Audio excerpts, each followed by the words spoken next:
Hello, YouTube. Back with more Elite Dangerous 2.3 Beta 1. They took our shields edition, with some people needing some cheese to go with their wine on the forums and subreddit.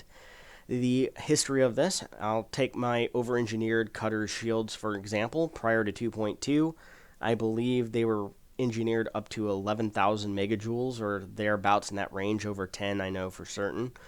And then throughout nerfs in 2.2 and 2.203, today on live, my cutter has about 6,000 megajoules worth of shields, and on the beta server, it is currently standing at just under 3,000 megajoules of shields.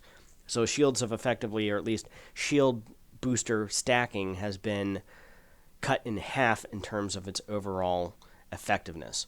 And to the point where it's looking like the magic number is probably going to be 2 resistant boosters and 2 heavy duty boosters for a total of 4 shield cell boosters, that anything above and beyond that is past the point of diminishing returns, that it's not worth even powering or taking the huge power requirements it takes in order to field those units. And this is kind of a welcomed change, at least for me, because that means now I get a couple of utility slots back that I can put point defense or kill warrant scanner or more heat sinks and things of that I haven't been running with prior, because it just didn't make any sense if you could just overpower your shields to the point of, somebody does interdict you PvP, PvE, it didn't really matter to the cutter, wave as their weapons tickle you as you high wake away. That was essentially the extent of PvP, or if it was a particular couple of people, turn around, start smacking them in the face, and they realize, oh, you're not a trade cutter with say six shields. You actually have overly engineered size 8 shields. There's no way I'm getting through, and they just chicken out and run away and go, gank somebody else another day. So it's one of those things I like to see. That kind of change is going to take a little bit. Now, the people who have been relying on shield booster stacking as a crutch for PvE, PvP, doesn't matter. They're going to have to learn to fly their ships, and I think this is a substantial number of newer commanders who obtained their credits via Sothos Seos runs, via broken community goals, that they really didn't spend weeks and months in smaller ships learning the nuances of combat at each kind of level, starting with smaller ships and then medium-sized ships before working their ways up into larger ships.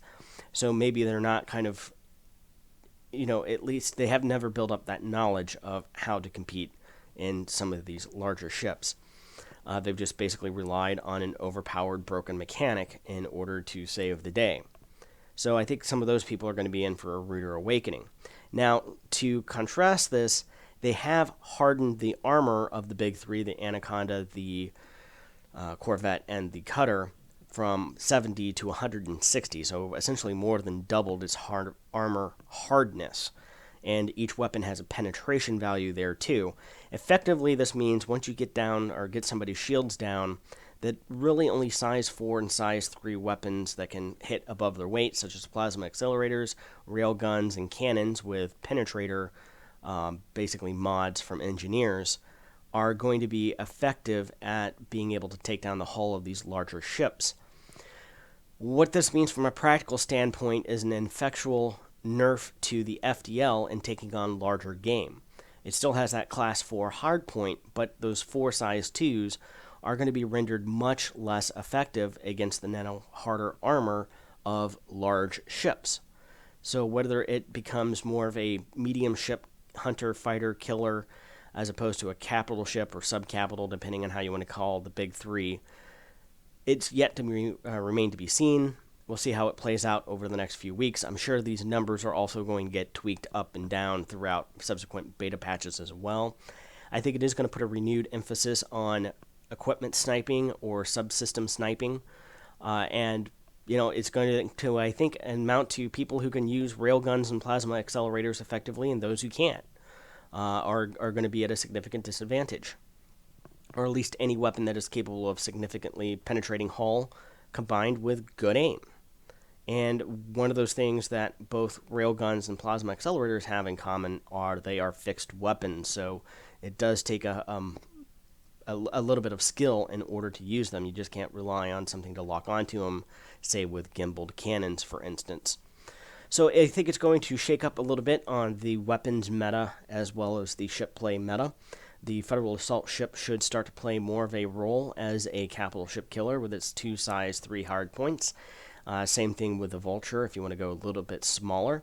However, there are still some people arguing that ships like the Viper Mark III and Viper Mark IV with railguns and plasma accelerators should be able to punch above their weight enough to still be a considerable threat, or at least a sufficient of enough of a threat to larger ships.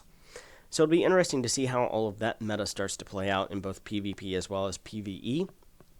But I think that this is a welcome change. Again, I'm looking forward to being able to equip more utility slots, or at least different utility slots, instead of just shield boosters left, right, and center, as I have, because up until this point, there's been no reason not to, quite frankly. And frankly, the difference between 5,000 and 6,000 megajoule shields isn't that significant. If you're flying a cutter, you should be fast enough, and the reason why I fly a cutter is, as I say on streams and playing with friends and stuff like that, it's fast enough that I can get into trouble and get out of it just as fast as I get into it. And that's the beauty of the cutter. The only thing that can mass lock it is another cutter.